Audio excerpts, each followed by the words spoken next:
N'oubliez pas de yango vous wana abonner naye awa et po d'activer la notification pour ne oyo rien rater.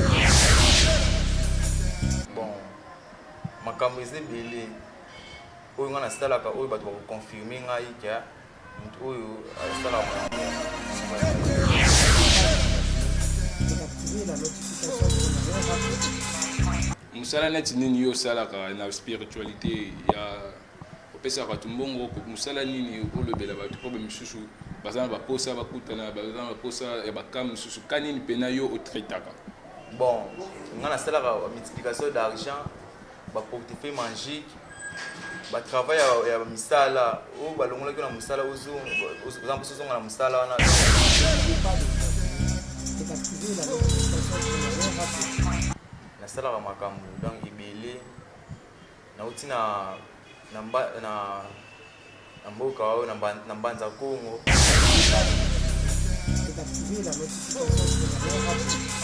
oui eza nango possible ya komona yango po biso kutu kolakisa boye mutu likambo donc eza nango facile mais eloko nde ngai nazalaka na souci oye nde na mosala basaleli mosala mpe kodécouvrir yango ke réalité ezali oyo ezali vert ya pamba ozomona yango oyo nalakisi yo oyo ezali vert botala oyo ezali vert ozomona atie vert awa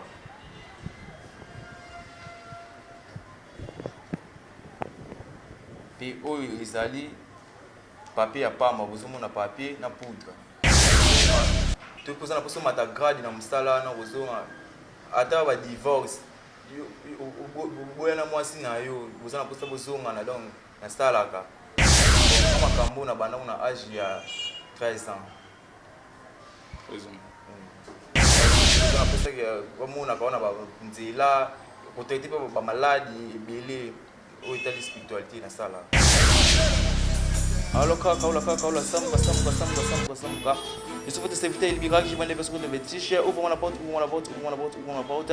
Ouvre-moi la porte, ouvre-moi la porte, ouvre-moi la porte, ouvre-moi la porte.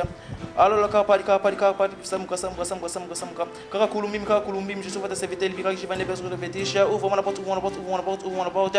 Ouvre-moi la porte, ouvre-moi la porte, ouvre-moi la porte. Kaka, ouvre-moi la porte, ouvre-moi la porte, ouvre-moi la porte. Oublie comme je suis la partie des cimetières, comme je suis la partie des cimetières, comme je suis la partie des cimetières.